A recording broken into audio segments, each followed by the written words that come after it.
Boa noite a todos. Continuamos o nosso estudo sobre a providência divina e já estamos na parte final. Hoje é o encontro, eu estava dizendo aqui para alguns de vocês antes de começar o nosso encontro, é sem dúvida alguma o momento mais difícil para mim e também para todos nós, porque vamos tratar do auge, do núcleo mais profundo do mistério, a providência divina e o mal moral. No encontro passado, nós falamos da providência divina e o mal físico. Físico, digo, as imperfeições que existem na criação, porque uma pessoa nasce com um problema genético, porque a pessoa nasce com deficiência física, porque os animais, uns devoram os outros, e isso em si não é propriamente uma imperfeição, porque Deus colocou na natureza de determinados animais alimentar-se de outros, uns se defendem dos outros, os animais que precisam uns dos outros, a polinização é um dos fenômenos mais bonitos da natureza, quando os vegetais precisam dos animais para sobreviver. E também os insetozinhos precisam dos vegetais para a produção do o pólen para a produção do mel e assim por diante. O João de Barro, que precisa dos gravetos para fazer a sua casinha. Enfim, há uma harmonia no cosmos, em toda a criação. E Deus colocou também, como falamos no encontro passado, a questão, toda a criação está em estado de crescimento, está em estado de caminhada para a sua perfeição, e isso comporta o aparecimento de uns, o desaparecimento de outros, etc. Os ditos animais que estão em vias de extinção ou já desapareceram. Alguns animais estão desaparecendo por causa do mal dos homens, os homens estão matando, e por isso eles precisam ser preservados, etc. Mas isso já entra no assunto de hoje, que é o assunto da providência divina e o mal moral. Ou seja, certos animais desapareceram ou estão desaparecendo por causa da maldade do homem. Mas outros animais desapareceram por causa da evolução natural e da involução natural, por causa também de questões cataclísmicas. É quase certo na ciência que trata dos fósseis, dos animais, da arqueologia, da geologia, que houve um impacto de proporções gigantescas de meteoros, ou algo grandioso, se foi apenas um pedaço, ou foram vários pedaços, uma chuva de meteoros. Essa chuva atingiu o planeta Terra e graças a essa tragédia inimaginável, desapareceram muitos animais, como dinossauros e tantos outros. São teorias, são postulados, etc. Muito bem, foi a questão no encontro passado do mal físico, não é? Agora é o mal moral mesmo. Agora é o assunto, digamos assim, mais delicado, porque vamos entrar em liberdade, vamos entrar em inteligência, vamos entrar em decisões de seres que Deus criou com essas duas capacidades, de entender e de querer. E dentre todas as criaturas, quais as únicas com essas capacidades? Os anjos e os homens. Vamos então ao parágrafo 311 do Catecismo da Igreja Católica. Os anjos e os homens, criaturas inteligentes e livres, devem caminhar para o seu último destino por livre escolha e amor preferencial, coisa que as outras criaturas não têm. Podem, por conseguinte, desviar-se. E de fato pecaram. Ou seja, anjos e homens. Foi assim que entrou no mundo o mal moral. Incomensuravelmente mais grave que o mal físico. Deus não é, de modo algum, nem direta, gravem isso, sublinhem isso, destaquem isso. Deus não é, de modo algum, nem direta, nem indiretamente, causa do mal moral. No entanto, permite-o. Esse verbo eu já tratei tantas vezes aqui, que agora, mais do que nunca, eu peço a vocês que nesse assunto, ele precisa ficar bem claro e bem distinto de outro verbo, querer, ou ter vontade de. Permitir é uma coisa, ter vontade de fazer algo é outra coisa. Permitir é uma coisa, querer é outra. Permite-o por respeito pela liberdade da sua criatura e misteriosamente sabe tirar dele o bem. Essa palavra aqui, como o próprio nome diz, misteriosamente, nós nos jogamos em um mistério. E aqui qualquer pergunta que se faça a esse pobre coitado, porque esse exemplo, esse caso, esse acontecimento, Dom José, por quê? Eu, certamente, por causa desta palavra, misteriosamente, mesmo sabendo que Deus vai tirar um bem daquela tragédia, da qual ele não é responsável, nem direta, nem indiretamente, não poderei falar muita coisa. Vamos então agora ler de novo o parágrafo 311. Atenção, atenção. Foi assim que entrou no mundo o mal moral, incomensuravelmente mais grave que o mal físico. Deus não é, de modo algum, nem direta, nem indiretamente, causa do mal moral. Ele não é. Culpá-lo, numa hora como essa, de um velório, a notícia impactante, que choca todo mundo, que você fica completamente arrasado, você fica morto. Como assim a pessoa que eu amava, em 1 minuto, em 15 segundos, está morta? E por causa de quê? Da maldade de um ser humano, um latrocínio, roubo seguido de morte, a pessoa não reagiu. Tome, por favor, pelo amor de Deus, me deixe vivo, eu vou dar para você. Fique calmo, meu filho, não se desespere, eu vou dar o que você está pedindo. E ele, nervoso, depois que a pessoa recebe, ele ainda executa o ser humano. Bom, se isso é trágico, vocês imaginem o que vamos tratar em forma de película, uma superprodução de Steven Spielberg, que retrata a tragédia das tragédias. Não digo de toda a história da humanidade, mas eu não tenho conhecimento que uma tragédia que durou tão pouco tempo tenha ceifado tantos milhões de vidas como a Segunda Guerra Mundial. Aí é espantoso demais.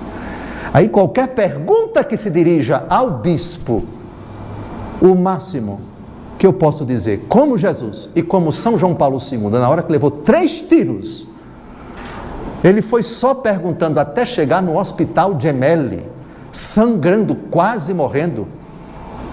Chegou no limite da possibilidade de perda de sangue, porque o ser humano só pode perder até tantos ml de sangue. Se perder mais, ele não consegue sobreviver e morre. Por que eu? Por que eu? E aqui eu me uno a todos vocês, internautas. Por quê? Por que a maldade? Por que essa negligência? Por que esse mal? Por que essa animosidade? Por que essa perversidade? Por que essa judiação? Judiação na minha terra vem de Judas Iscariotes, né? Porque que traiu nosso Senhor. Judiar de alguém significa então, no linguajar nordestinês, fazer mal a uma pessoa. Por quê? Maxime quando se trata de seres humanos inocentes. E aqui a gente não pode deixar de citar quantas crianças abortadas, quantos seres humanos usurpados nos seus direitos fundamentais, quantos crimes, às vezes com requintes de crueldade, de perversidade. Eu acredito que todos os militares aqui presentes e todos os internautas, sobretudo os que conhecem, que trabalham de perto com as autoridades encarregadas de investigar, de apurar, de punir os crimes, os ditos crimes qualificados, feitos com uma maldade, com uma engenhosidade, com um sarcasmo que ceifa tantas vidas humanas. Isso por anos e anos. Bom, poderíamos citar N, mas só citando a Segunda Guerra Mundial, que, repito, o número não dá para dizer, mas ninguém ousaria dizer que de 1939 a 1945, menos de 50 milhões de pessoas morreram, tombaram nesse episódio inimaginável que talvez seja uma das maiores provas a nossa fé na divina providência. Pois bem, no entanto, permite-o Deus, por respeito pela liberdade da sua criatura, e misteriosamente sabe tirar dele o bem. Aqui nós estamos diante desse mistério, o respeito pela liberdade. Amanhã não é o momento de comentar, senão perde a graça. Amanhã, um capítulo inteiro do Evangelho segundo Lucas, 3 parábolas. A parábola da ovelha perdida, a parábola da dracma perdida e a parábola do filho pródigo, que é a mais longa. Mas o mistério: dá-me a parte da herança que me cabe. E parte para uma vida de dissolução e de devassidão. Nesse menino estão representados de forma certamente condensada todos os males, as pessoas malvadas, e nós não podemos nos excluir, porque também, mais ou menos, em alguma época da nossa vida, e não estamos imunes disso, também para o futuro, poderemos nos enquadrar, poderemos maquinar o mal moral, seja para nós mesmos, seja para o próximo. Agora, vamos a um texto de Santo Agostinho, que é célebre numa de suas obras, e aqui é citado no Catecismo, no parágrafo 311, a obra chamada Enchiridion. Santo Agostinho é Santo Agostinho, simplesmente. Então, aspas, a obra é Enchiridion, capítulo 11, parágrafo 3º. Pois o Deus Todo-Poderoso, sendo soberanamente bom, nunca permitiria que qualquer mal existisse nas suas obras, se não fosse suficientemente poderoso e bom para do próprio mal fazer surgir o bem. A respeito do mal que Deus permite para tirar dele o bem, todos vocês acredito que já decoraram a frase de alguém que foi vítima cruel, impiedosa dos seus irmãos. A frase, aliás, vai ser citada literalmente no parágrafo seguinte. Por isso eu citei tanto no estudo da providência essas duas afirmações de José com relação aos irmãos. Uma frase certamente que mais ilustra, no meu entendimento, no Antigo Testamento, o mistério da providência divina, que diante do mistério do mal é capaz de tirar um bem maior. O que choca, acredito olhando para cada um de vocês, o que choca nessa frase de Santo Agostinho não é tanto tirar do mal um bem maior, mas o que choca para todos nós é Deus permitir que o mal aconteça e não impedir.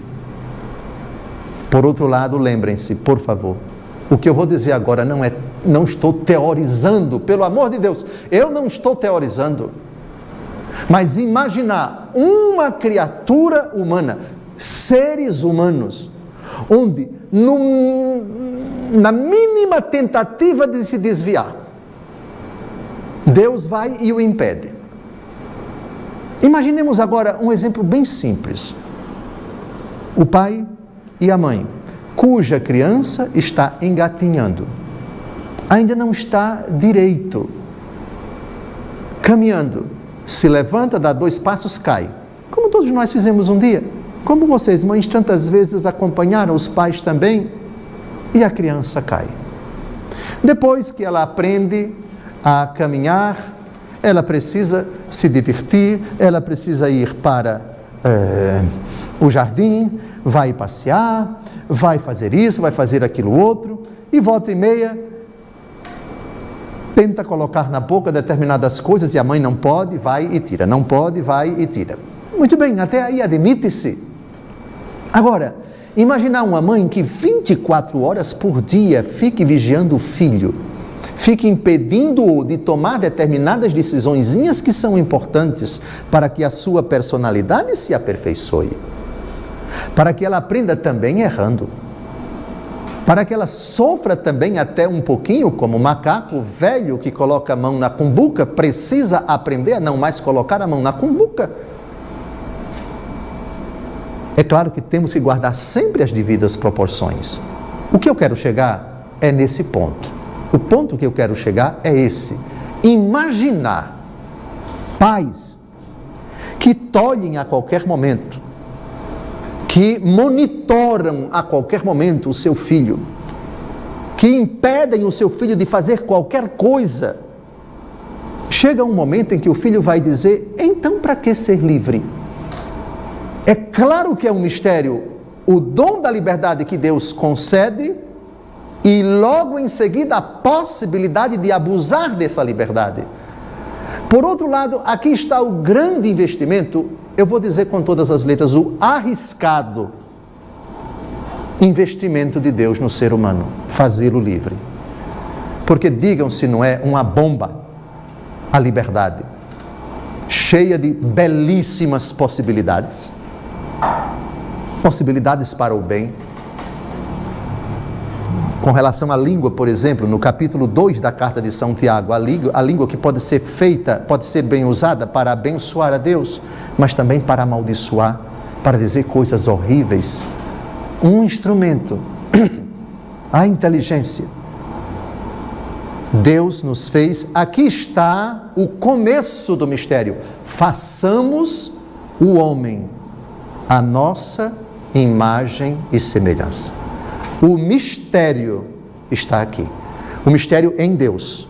Porque o mistério em nós é o abuso da liberdade. O abuso disso.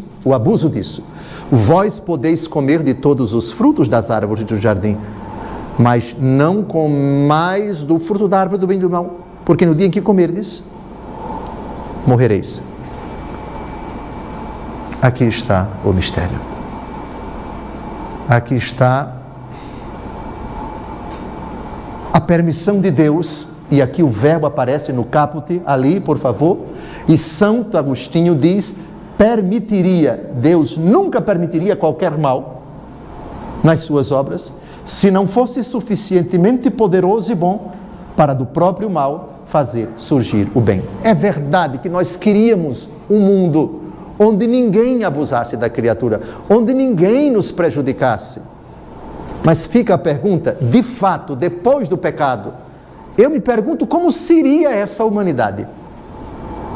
E eu estou me dirigindo a pessoas que praticaram o mal e se arrependeram. Portanto, fizeram ou estão fazendo, eu acredito em todos vocês.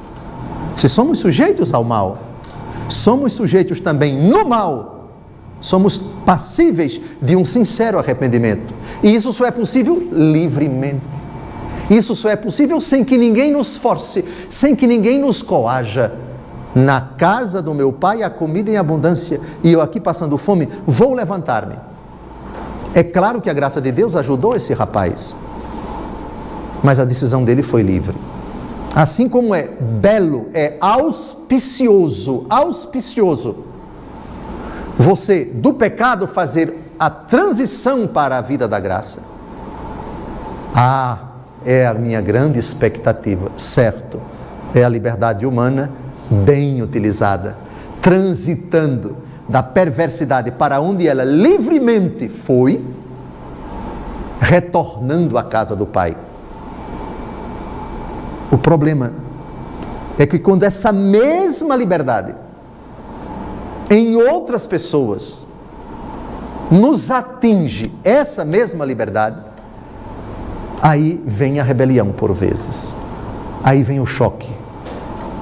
Mas Deus não podia tirar esse miserável da face da terra?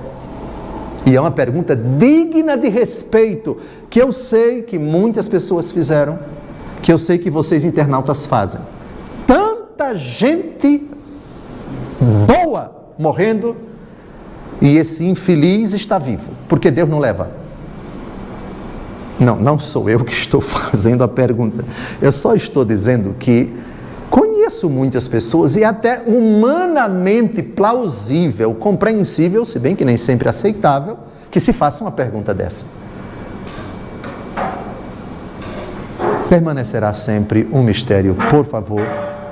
Aqui, eu sei que quando terminarmos o encontro, surgirão muitas perguntas.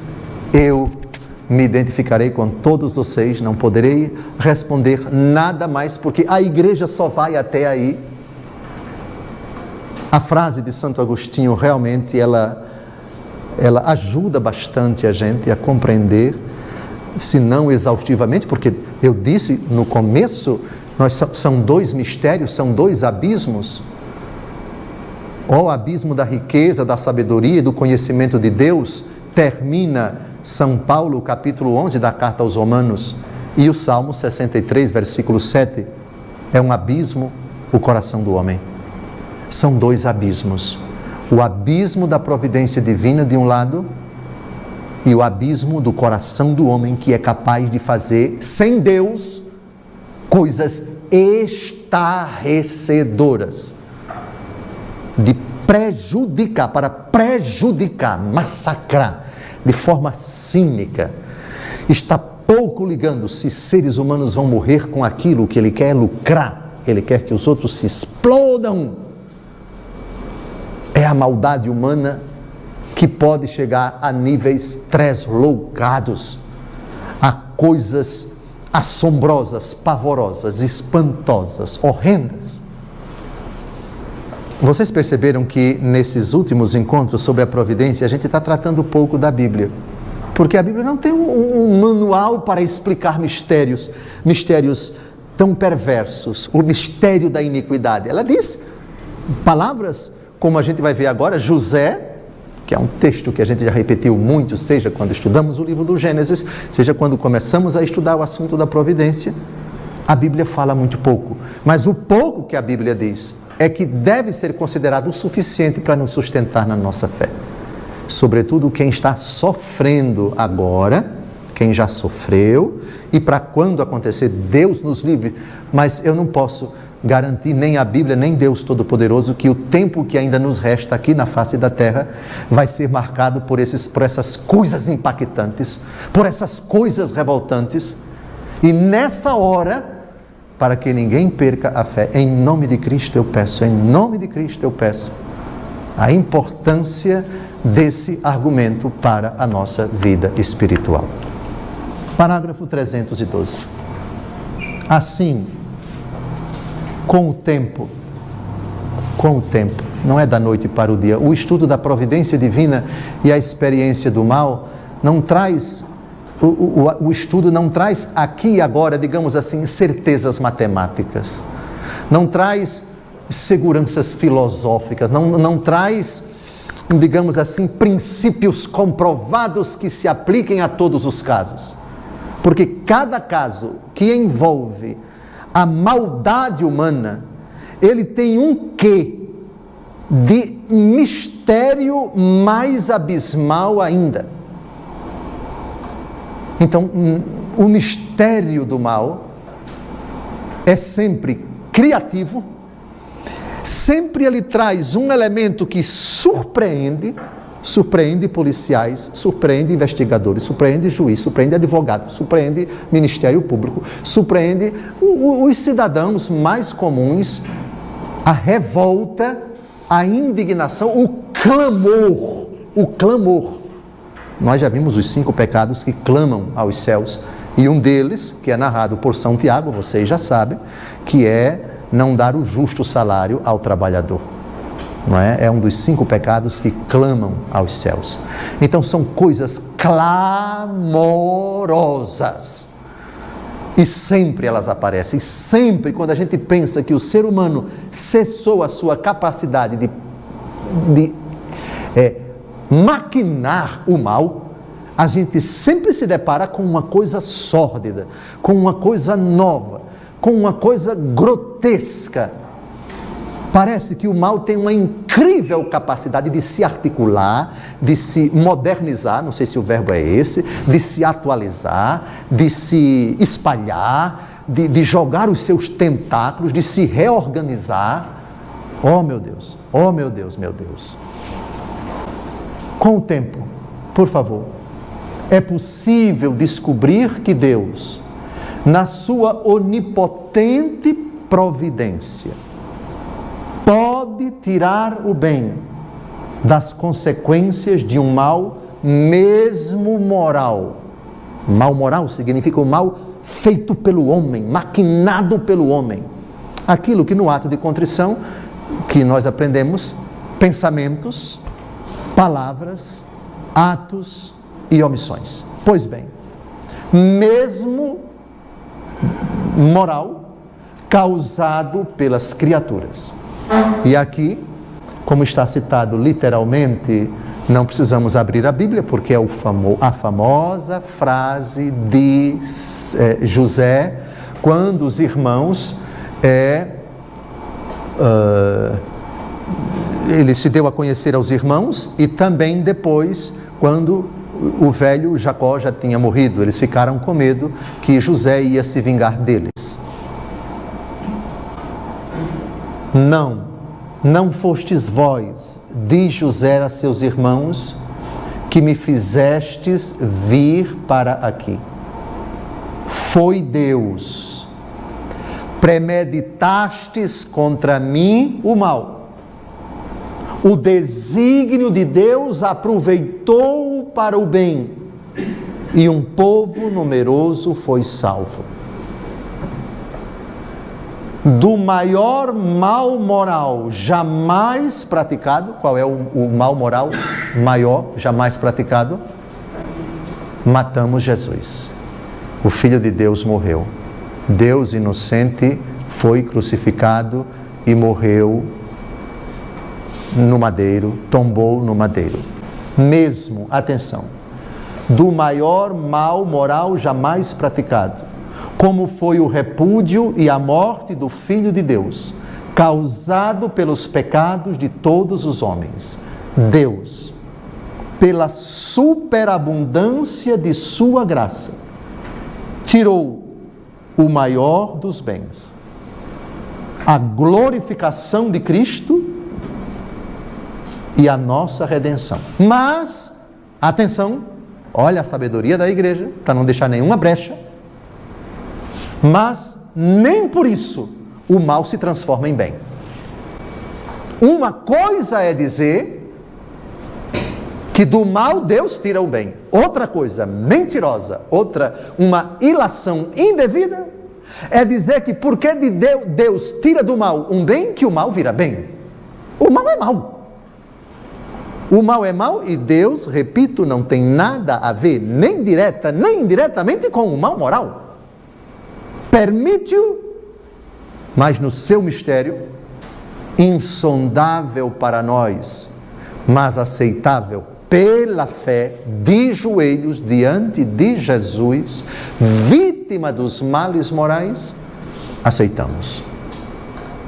É preciso fazer uma matização para não deixar brecha, porque é um discurso muito delicado.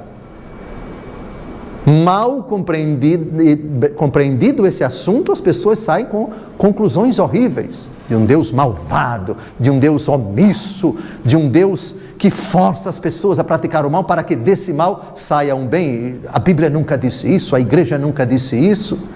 Vejam o cuidado que a igreja utiliza com as palavras nesses poucos versículos.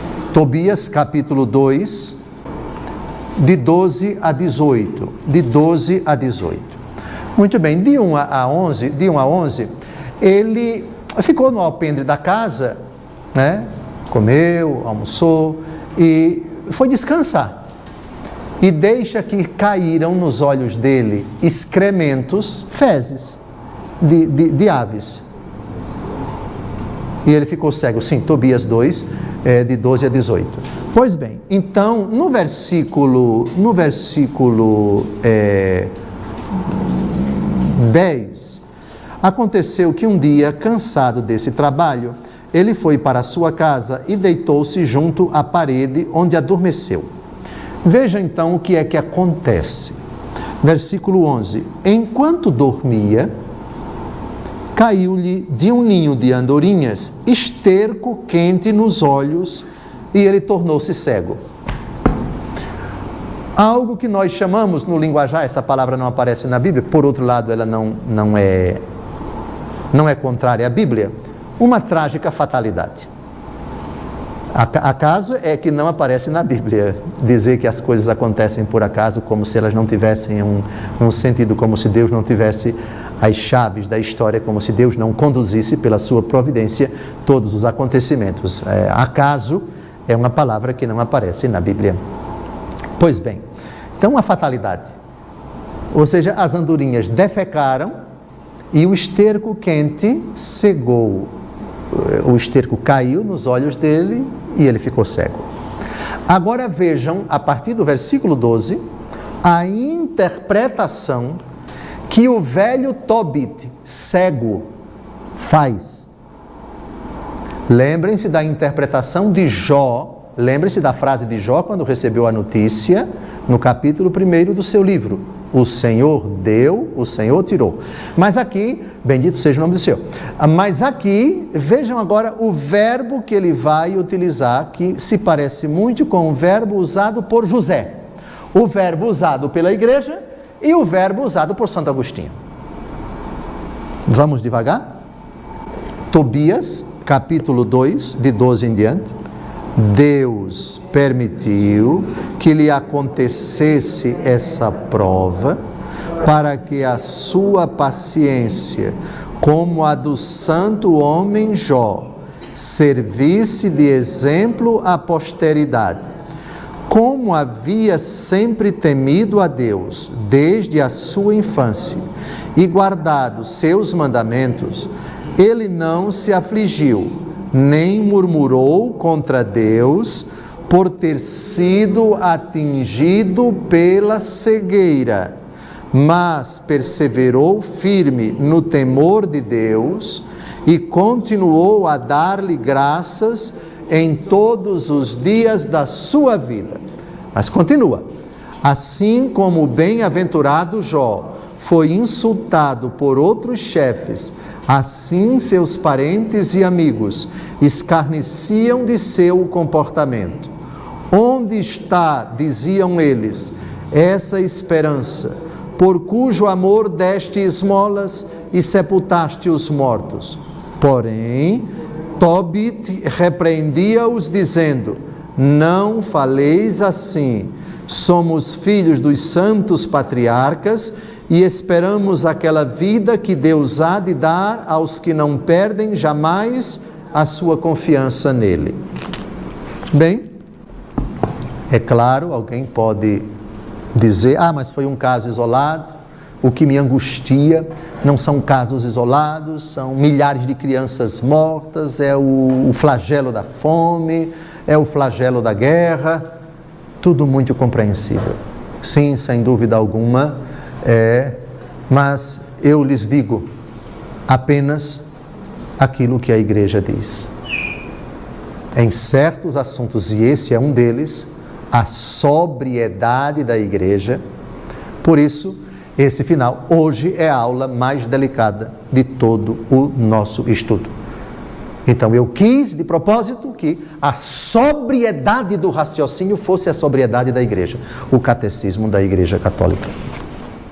Vamos a Romanos capítulo 5, versículo 20. É um outro texto também importante no assunto da divina providência. É um texto muito consolador, viu? É um texto muito consolador. No primeiro momento, temos que respeitar e concordar com as pessoas quando, com dados inquestionáveis, dados sociais, dados de Secretaria de Estado de Segurança, dados da ONU, se bem que dados são sempre dados e a gente às vezes se questiona qual é a metodologia daquela pesquisa, se ela foi tendenciosa, se ela foi isso, se ela foi aquilo outro, se a amostragem investigada se corresponde ao universo, toda essa discussão, por favor, não é? Mas, de qualquer maneira, é o fenômeno. Ainda que os números daquela pesquisa, daquela outra pesquisa, não retratem exatamente a realidade, né? Por exemplo, números a respeito de aborto, números a respeito de assassinatos, de latrocínio, a gente sabe que muitos não são registrados, que não se vai à polícia para se registrar um boletim, desaparecem simplesmente e às vezes jamais se descobre ou vão se descobrir 30, 40, 50 anos depois, enfim. Bom, de qualquer maneira, os números podem levar as pessoas a se assustarem com o crescimento da iniquidade. E Jesus, é Jesus mesmo quem diz, e diante do crescimento da iniquidade, a caridade de muitos esfriará. Essa frase é de Jesus. A iniquidade que cresce. Porém, mesmo ela crescendo, aqui está, por favor, Romanos 5:20. Essa frase, eu peço a vocês, pessoas de fé, memorizem, decorem. Onde existe o pecado crescendo, a graça de Deus é maior. É muito maior. Mas como a graça de Deus não é objeto de pesquisa, vamos então ler Romanos capítulo 5, versículo 20. No estudo da providência, essa abordagem precisa ser colocada. Ainda que não consigamos, eu repito, mensurar a graça de Deus, mensurar a bondade, mensurar um gesto de compaixão, mensurar um ato da providência divina que coloca uma pessoa na vida do aflito e com uma iniciativa o problema começa a ser resolvido ou se resolve completamente. Um ato misterioso, talvez que o próprio ser humano nem saiba o bem que ele está fazendo ou o bem que aquela sua decisão, aquela sua canetada, aquela sua iniciativa, talvez até num contexto de briga, de arenga, de disputa, de inveja, mas ele tomou uma decisão que beneficiou ou vai beneficiar dezenas ou centenas de pessoas com aquela iniciativa. Ruim para chuchu, malvado, perverso, etc. Mas, com aquela decisão, meu Deus, beneficiou tantas pessoas. Um malvado, um Barrabás da vida, talvez um assassino, uma pessoa sem Deus. Isso é uma breve introdução a Romanos capítulo 5, versículo 20. Todos juntos? Sobreveio a lei para que abundasse o pecado. Mas onde abundou o pecado, superabundou a graça. Aqui é o contraponto. Aqui é o contraponto. O que eu vou dizer é chocante para algumas pessoas, mas não se choque não, viu? Estatisticamente, mesmo que nós não tenhamos dados, nós não temos dados. Não existe dado que mensura a graça. Mas a Escritura não falha. Ela não mente. Ela é verdadeira. A palavra de Deus não erra. É porque não nos é dado compreender, não nos é dado mensurar. Sim, o pecado está crescendo, a graça está superabundando. Como? Se nós não temos sinais visíveis agora. Aí você tocou num ponto, porque eu também, todos nós, não temos acesso a esse mistério. Não temos. Vejam a diferença entre abundar e superabundar. Mas o pragmático, por favor, não sejamos pragmáticos. Não sejamos, eu quero resultados, eu quero aqui e agora. Esse drama, esse sofrimento, isso é um choque para a minha fé. compreendo, não estou debochando, não estou... Isso também me faz sofrer, também nos faz sofrer, isso mexe com todo mundo. Qual é o ser humano que acredita em Deus ou que não acredita em Deus, que pode, em sã consciência, diante do crescimento da maldade, ficar imparcial e responder com chavões filosóficos, com frases simples diante do mistério do mal? Não se consegue, porque o próprio mistério suscita novas interrogações. Mas é verdade, filhos, é verdade, queridos internautas. Não sabemos como isso concretamente, o que São Paulo diz aqui, onde abundou o pecado, superabundou, por favor, superabundou a graça. Agora, o texto também não diz se superabunda na hora, ou se essa superabundância vai evoluindo, vai se, digamos assim, concretizando em coisas simples. E eu me pergunto, voltando aqui agora ao caso de José, entre o dia, ele foi vendido com 17 anos, vocês lembram? Lembram? Muito bem, 17 anos, um garoto, um adolescente, até o dia em que ele vai para o Egito, passa 2 anos na cadeia, depois do episódio de Potifar, a esposa de Potifar que assedia sexualmente o menino, e o menino não cede, e ela arma contra ele, ela diz algo, ela calunia o menino, e ele passa 2 anos na cadeia. Então vejam, não sabemos quanto tempo, até ele passar 2 anos na cadeia. Depois ele interpreta o sonho do faraó, e diz que vai haver 7 anos de abundância e 7 anos de seca, de fome, seca, exatamente, fome. E aí ele se torna o grão-vizir.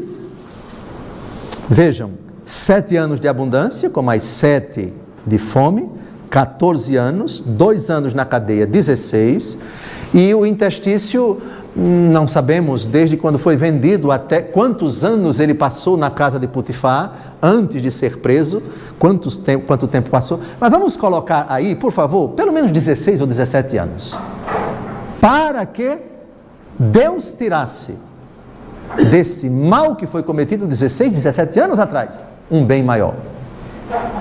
Vocês imaginem 16 anos. Se quisermos colocar a vida de Santa Mônica, desde a adolescência do menino até o ano da morte dela, sim, porque ela esperou tanto, Deus não permitiu que Santa Mônica morresse sem ver o filho batizado. No ano da morte do menino, no ano do batizado do menino, ela morre. Morre perto de Roma, na cidade de Ostia, onde foi enterrada. Pois bem, 20 anos. E se quisermos tornar a coisa mais dramática, de 1939 a 1945. Por que tantos anos? Por que esse marasmo? Por que os aliados não se levantaram? Por que ninguém freou? Por quê? Por quê? Nós vamos ler aqui o discurso de Bento XVI no campo de Auschwitz. Vamos ler aqui também o discurso de São João Paulo II no campo de concentração de Auschwitz. Por quê? Porém, onde abundou a graça, onde abundou o pecado, superabundou a graça. Vamos avançar para o parágrafo 313, porque aqui nós temos uma citação da Bíblia, o famoso texto da carta aos Romanos, que já citamos N vezes, Romanos 5 e Romanos 8. Romanos 5, 20, Romanos 8, 28. Esses dois textos, no estudo da providência, são fundamentais. Não são os únicos, é claro. No Antigo Testamento, o mais solene é Gênesis capítulo 50, versículo 20, e Gênesis capítulo 45, as duas frases de José. Parágrafo 313. Deus coopera em tudo para o bem daqueles que o amam. Não vou repetir neste diapasão a interpretação que nós já vimos a respeito da cooperação de Deus. Deus não coopera com o mal querendo-o. Deus não coopera com o mal forçando, concorrendo com ele, ajudando o malvado a praticar o mal. Isso é blasfêmia. Blasfêmia inominável. Essa cooperação de Deus, quando o malvado está praticando o mal, é de uma permissão, a partir da qual, misteriosamente, ele vai tirar desse mal um bem maior. Como? Não sabemos. Nem na vida de José sabemos do desfecho, sabemos do que veio depois, mas lembre-se, na vida de um ser humano que convive com os demais, são muitas inteligências que estão envolvidas, são muitas vontades, são muitos entraves, são muitas pessoas boas e ruins e indiferentes que entram na trama da história. E em tudo isso, misteriosamente, Deus Todo-Poderoso age. Deus coopera em tudo para o bem daqueles que o amam. O testemunho dos santos não cessa de confirmar esta verdade. Então, agora, nós vamos a três frases muito importantes. Uma de Santa Catarina de Sena, outra de São Tomás More e Lady Julian de Norwich. Primeiro, vamos a Santa Catarina de Sena. Santa Catarina de Sena diz aos que se escandalizam e se revoltam contra o que lhes acontece: tudo procede do amor, tudo está ordenado para a salvação do homem e não com nenhum outro fim. Tudo procede do amor, tudo está ordenado para a salvação do homem e não com nenhum outro fim. Essa frase tem um quê de mistério? Claro que tem. Mas quem disse que a Bíblia esgota esse mistério? A Bíblia é sóbria, porque é um assunto misterioso. Os santos não ultrapassam a sobriedade da Bíblia, não ultrapassam. Deus coopera em tudo para o bem daqueles que o amam. São Tomás Moro, pouco antes do seu martírio, consola a filha com estas palavras. Repare o que um homem santo diz antes de morrer: nada pode acontecer-me que Deus não queira, e tudo o que Ele quer, por muito mal que nos pareça, é na verdade muito bom. Olha, só um santo para dizer uma coisa dessa. Juliana de Norwich: compreendei, pois, pela graça de Deus, que era necessário ater-me firmemente à fé e crer com não menos firmeza que todas as coisas serão para o bem. Que todas as coisas serão para o bem. O texto em inglês está ali. Essa frase é de uma carta que ela escreve, outra pessoa de Deus. O último parágrafo é o parágrafo 314.